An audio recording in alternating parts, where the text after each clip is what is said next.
We're just over a week away from what's traditionally among the busiest shopping days of the year. And whether your Black Friday cart is full online or in a store, odds are you'll have a tempting option when it's time to check out.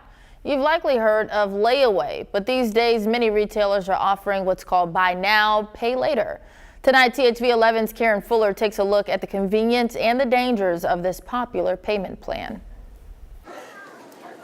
Americans have a love affair with shopping. It's the thrill of the hunt, snagging a secret sale, or the joy in finding the perfect present. It's been amazing. Justin Bishop co-owns the largest trading card shop dedicated to Pokemon in all of Central Arkansas. Anticipating the holiday shopping rush, Bishop now offers buy now, pay later at his Conway store. I know how hard it can be, especially around the holidays, to make big purchases. So I thought this would be a good way for the community to be able to get the items they want for their kids or for themselves. Buy Now, Pay Later is a short-term financing platform not unlike the old-fashioned layaway plans. The main difference? The item is yours now with a small down payment and a promise to pay the rest in the future. Erica White is with one of the top buy now, pay later companies, Affirm. She says Affirm's zero interest payment gives people flexibility, letting them stretch their dollars over time, typically in 4 installments. It's become a lot more mainstream than it was a few years ago. And basically what these tools are offering is a way to pay for something over time on a more flexible payment schedule than what traditional products had to offer, which is mostly 30 days. Bishop began offering this payment option only weeks ago and says he's blown away by the spike in sales plus the number of new customers. The platforms do charge the business a small fee, but it's one he says he's willing to pay and recommends it to other small businesses like his. Absolutely, it's worth it. I don't think that it would be a bad thing for any small business to use.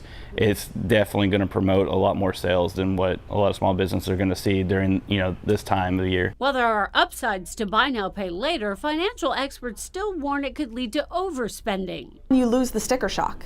Yes. If you're looking at $75 a month, you don't realize you're paying $300. It doesn't feel the same. So there's a challenge there. Teresa Arago is a financial advisor who works to educate Arkansans on managing money successfully. She says buy now, pay later apps are still new and might be too easy to use. You still owe somebody that money. You may have gotten to walk away only spending $75, but that item still costs $300, and somebody's coming for the rest of it. So you are in debt to whomever you've taken that from. It is still a loan. It's just a super short-term loan. Arago also recommends reading the fine print, as some buy now, pay later apps charge fees for not paying on time. She adds the true test of the platform's success during the holidays should come around March or April, when those installment payments are due in full. Depending on the dollar amount, it could be very impactful to your credit score. So I would argue that, instead of buy now, pay later, I would say save now, buy later. But I know for everybody that's not reasonable. Karen Fuller, THV 11 News. Other points to think about before choosing a buy now, pay later is whether you're working on your credit score. Most apps won't make a hard credit pool, so even people with low or bad credit can still qualify. But because the apps typically don't report your agreement to the major credit bureaus, you lose out on a boost to your score you might otherwise receive by using a credit card.